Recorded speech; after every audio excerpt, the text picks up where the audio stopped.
pointing into me, right? Because if I'm a hard intervention, nobody has any effect on me anymore. Well, so all I'm going to do is I'm going to cut off some search directions. Namely, I'm going to cut off all of the search directions where I will make an edge point into me if I'm a hard intervention.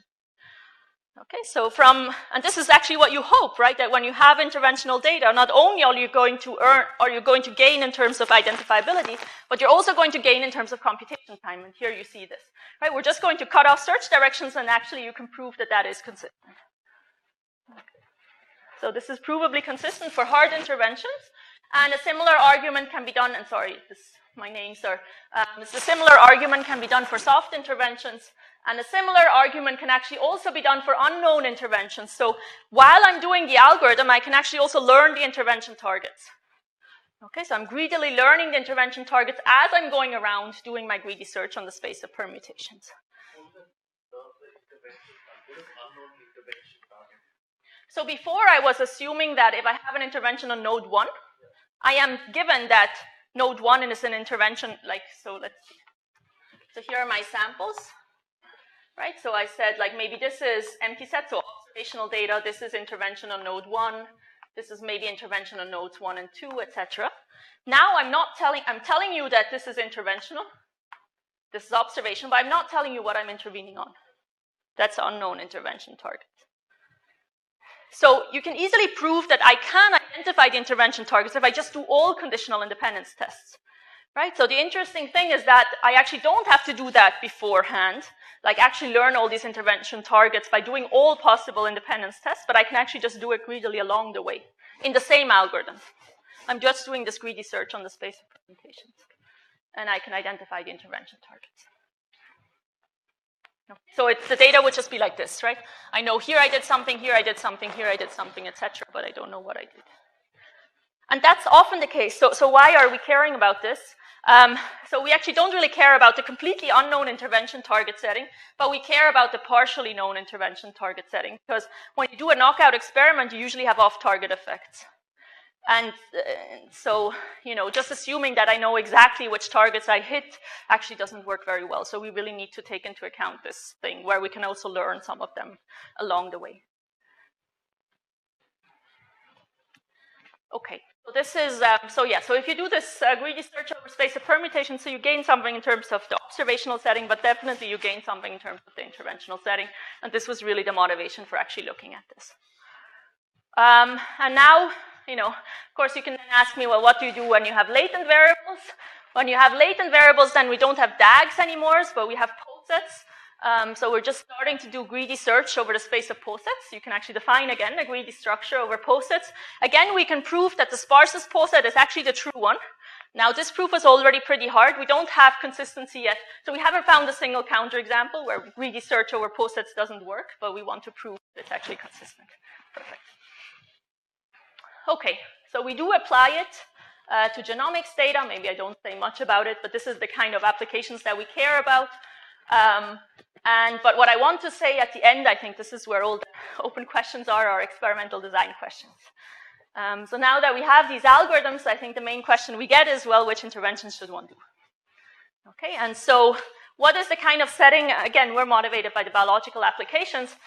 So here you have a budget. Okay, so getting a sample costs still now $1 per cell. Okay, sequencing a cell. So say you have a budget of 100,000.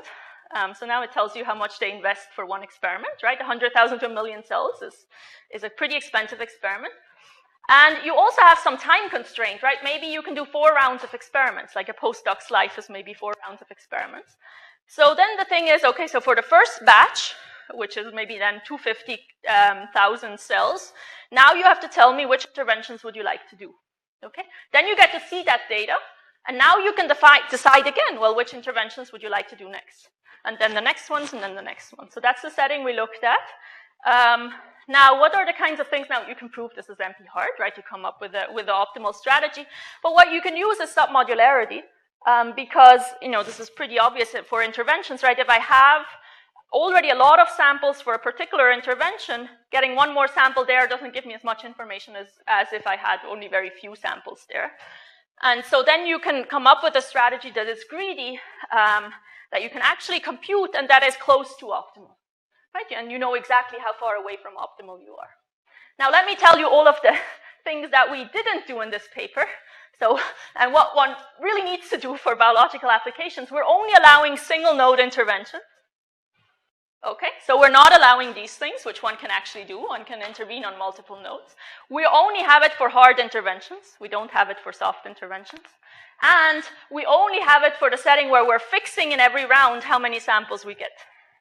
So if I have 1 million samples total and, you know, I have 4 rounds of experiments, we just do 250K, 250K, 250K, 250K. So these are the main drawbacks in this paper, which are all super important for the biological applications. So that's, I think there's still a huge amount of work to be done here in terms of experimental design, the question that was asked. Okay, and with that, I already brought up a question that I think is very important to solve. It's the statistical computational trade-offs that we really don't know much about.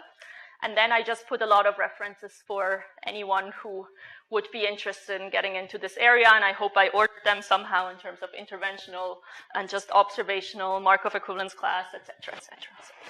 And of course, you can always ask me questions. So, thank you.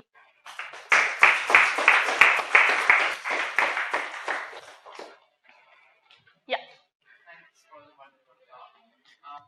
So you mentioned that the score which you used was the edge, number of edges. Is there any other score you could use, maybe the maximum number of idealization? Oh yeah, perfect. So that's, so yes, you can also use that. We don't have a proof for consistency of that. We do have a proof for BIC. Okay, so if you use BIC, this algorithm on the space of permutations is again consistent. Maximal number of conditional independence relations, because we don't want to have to test all of them again, right? So we care about just removing, so we just test one independence relation for removing an edge.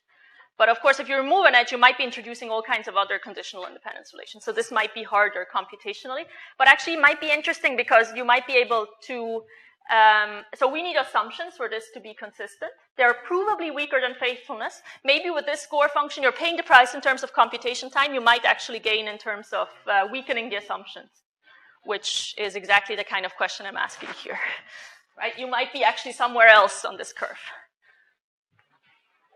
Okay, I think for the interest of staying on track on time, we already had a lot of questions during the talk, so let's thank Caroline again and let's get the end.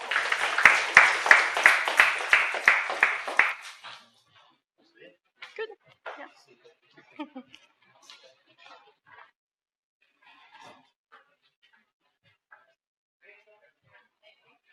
We have met the lunch for so I work in chemical reaction.